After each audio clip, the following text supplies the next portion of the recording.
পরিবারের 52 জন কারবালার ময়দানে শহীদ করা হয়েছিল। সেই ঐতিহাসিক মহরমের মাস আমাদের থেকে আজকে বিদায়ের মধ্যে শেষ জুমার দিন আমরা মহান আল্লাহ পাক রব্বুল আলামিনের দরবারে দোয়া করি, আল্লাহর কাছে কায়মত বাইকে প্রার্থনা করি, মহান রব্বুল আলামিন যেন ইমাম হুসাইন সহ কারবালার ময়দানে যারা শহীদ হয়েছে তাদের সাথে আমাদের হাসর বসর করে সবাই বলুন আমিন। ইমাম হুসাইনের শহীদ হিসেবে যেন হাসরের ময়দানে আমার আল্লাহ আমাদেরকে ইমাম হুসাইনের জন্য তুলে বলুন আমিন। আমরা যদি ইমানি মুসলমান হয়ে হুসাইন ইমাম মুসলমান হয়ে থাকতে পারি, আমাদের তৌফিক দান করে সবাই বলুন আমিন। না করে এই বিশ্বাস আনলাম, এই জন্য আমাদের উপর ইমানের বিষয় 1 নাম্বার দেওয়া হচ্ছে, না দেখে বিশ্বাস করার নাম হলো ইমান। বলেন সুবহানাল্লাহ। সম্মানিত উপস্থিতি, এই বেকার সম্পর্কে এই মহান দরবারে আমরা আসলাম। কুদরতুস সালিকিন, জুমদাতুল আরিফিন, কুতুবুল ইরশাদ আল্লামা পীর প্রফেসর মাওলানা আব্দুল খালেক রহমাতুল্লাহ আলাইহি অত্যন্ত সুন্দর চমৎকার বয়ান করেছেন মানাসিরাতুস সালিকিন কিতাবের ঈমান অধ্যায়ের মধ্যে। তিনি বলতেছেন ইসলামের মূল ভিত্তি হলো ঈমান। ইসলামের মূল ভিত্তি কি?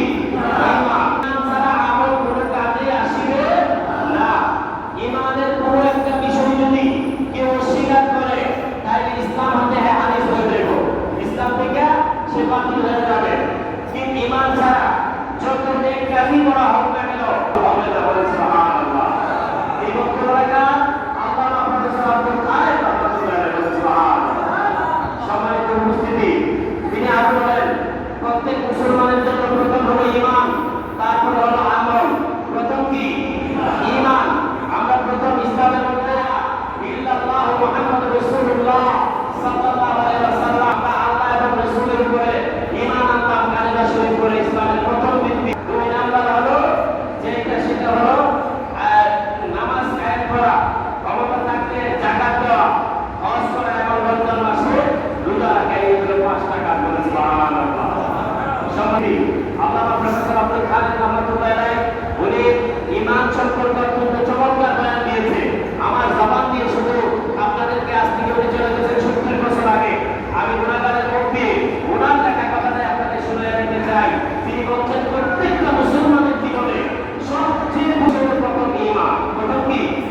ঈমান। তারপর হলো আমল। তো ঈমান ছাড়া তিনি বলতেছেন দান করা, সৎ কাজ ইত্যাদির কোনো মূল্য নাই। ইসলাম ছাড়া কোনো দিন নাই। অতএব ইসলাম হলো একমাত্র সত্যিকার পন্থা। এবং সুফি নেসারুদ্দিন রহমাতুল্লাহ আলাইহি আরেকজন হলেন কলকাতা বসিরহাটের আল্লামা ডক্টর রহমান বসিরহাটি রহমাতুল্লাহ আলাইহি।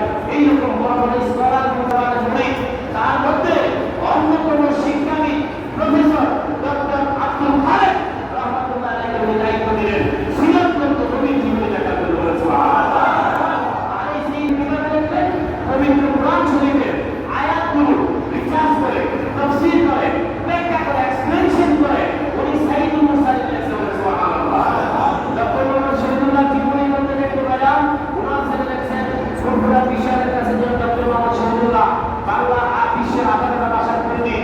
সেই ডক্টর মোহাম্মদ শহীদুল্লাহ যখন বললেন হুজুর আমি তাফসীর শিখতে চাই কোরআনের, আমি কোথায় শিখবো, কার কাছে শিখবো? তিনি বললেন যাও বাংলা প্রফেসর আব্দুল খালেক রহমাতুল্লাহ আলাইহি কলকাতা প্রেসিডেন্সি কলেজ শহরের মধ্যে মেডিকেল কলেজ আছে, ওইটা কাছে আপনাকে কোরআনের তাফসীর শিখিয়ে দিব। বলে সুবহানাল্লাহ। এই ডক্টর মোহাম্মদ শহীদুল্লাহ সারা জীবন পরবর্তী জীবনে আসল নামাজের পরে তিনি কোরআন শরীফ তাফসীর করে করে এইরকম ভাবে মানুষকে তালিম দিতে। বলে সুবহানাল্লাহ। আল্লাহুম্মা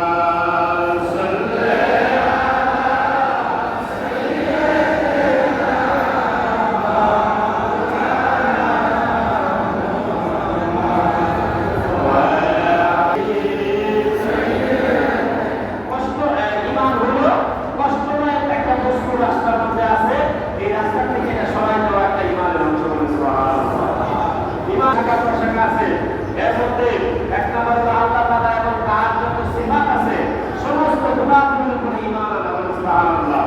2 নম্বরে ফেরেশতাদের উপরে, 3 নম্বরে আসমানী কিতাবের উপরে, 4 নম্বরে পয়গম্বরের উপরে, নবী আলাইহিস সালামের উপরে ঈমান আনা এবং আখিরাতের উপরে ঈমান আনা।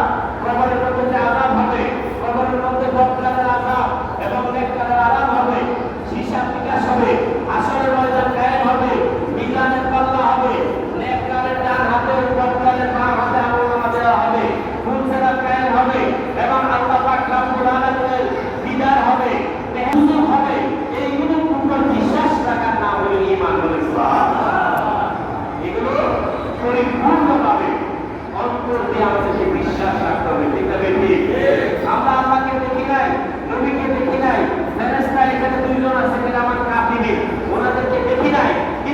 বিশ্বাস করে এরকম সালাত দেয় নামাজের মধ্যে ঠিক না বেশি মৃত্যু আগ পর্যন্ত উম্মতি মুহাম্মদীকে আমার আল্লাহ পাক রব্বুল আলামিন সুযোগ দিয়েছে। আপনি যদি ঈমান আনেন এবং তওবা করেন, আস্তাগফিরুল্লাহ রাব্বি মিন কুল্লি যামবি ওয়া আতুবু ইলাইহি, এই তওবা করার সুযোগ আল্লাহ দিয়ে আছে। আল্লাহ ইচ্ছা করলে এক সেকেন্ডে আপনার সারা জীবনের গুনাহ মাফ করে দিতে পারেন।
নেই, সময় খুব সংক্ষিপ্ত। তো সেই জন্য একটা হলো কবরের মাকাম, একটা হলো রওজা শরীফের মাকাম, আরেকটা হলো হাশরের মাকাম, আরেকটা হলো মিলাদ হামদের মাকাম, আরেকটা হলো শাফাআতের মাকাম, আরেকটা হলো মিলাদ, আরেকটা হলো ফুলসিরাতের মাকাম, আরেকটা হলো জাহান্নামের মাকাম, আরেকটা হলো হাউজুল কাউসারের মাকাম, আরেকটা হলো জান্নাতের মাকাম। বলে সুবহানাল্লাহ।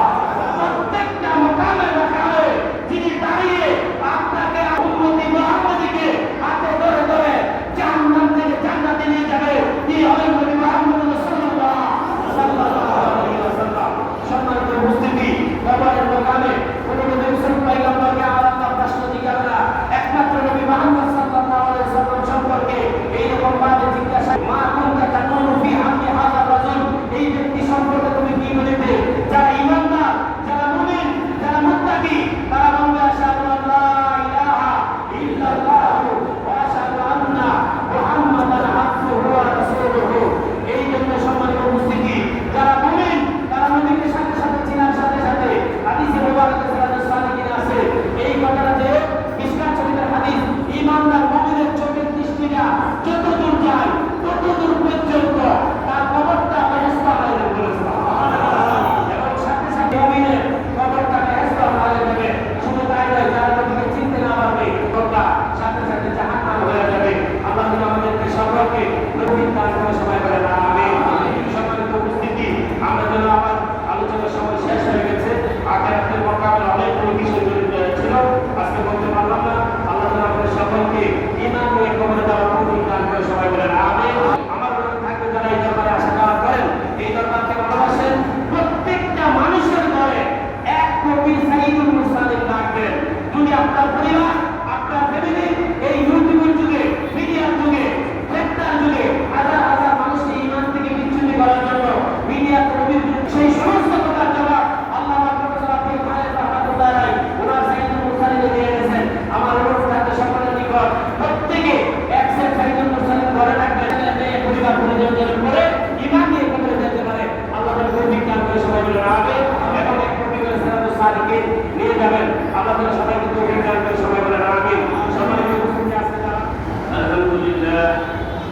আলহামদুলিল্লাহ نحمده ونستعينه ونستغفره ونعوذ بالله من انفسنا من يهده الله فلا مضل له ومن يضلل فلا هادي له ونشهد ان لا اله الا الله وان محمدا عبده ورسوله صلى الله عليه وسلم ارسله بالحق بشيرا ونذيرا بين يدي الساعه من يطع الله ورسوله فقد رشد ومن يسيهما فقد ضل. أما بعد فيا أيها المؤمنون كتب الله عليكم صلاة أو الصلوات وفتنة في البطون أسبح لكم اليوم بعد متكاتف الإسلام وهي بدونها لا يصوب الإنسان بالإيمان.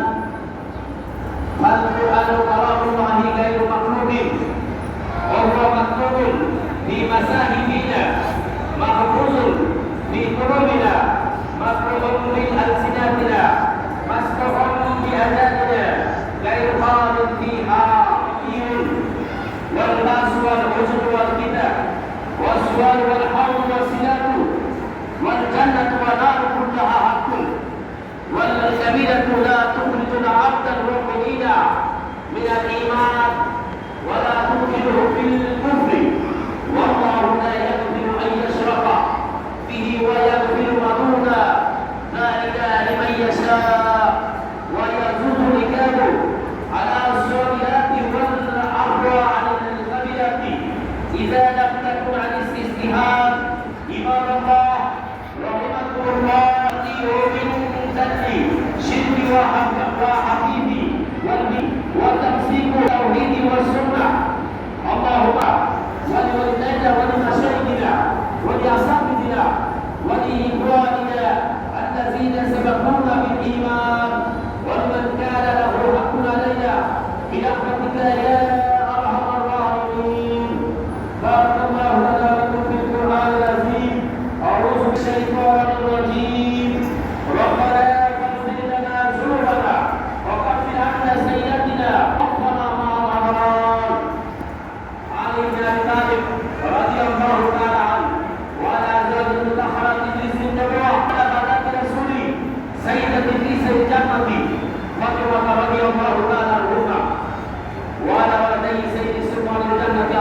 والحسين رضي الله تعالى عنهما وعلى النبي صلى الله عليه وسلم المعظم عند الناس الشهيد بوجود حمزة واشفقه عباس رضي الله تعالى عنه رضي الله تعالى عنهما وعلى تمام العشرة المبشرة الثامنة ومن تبعهما أجمعين وعلى مشرفين بالإسلام إلى يوم الدين رضوان الله تعالى عليهم أجمعين.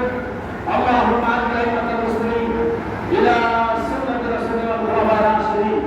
اللهم ألف بين القلوب المؤمنين واصل ذات بينهم. اللهم انصرهم على أعدائك وأعدائهم. اللهم متك على أعدائك وتنزل أقدامهم. اللهم دمر ديارهم وحرق بلادهم. اللهم علم بلدان وممالك الإسلام.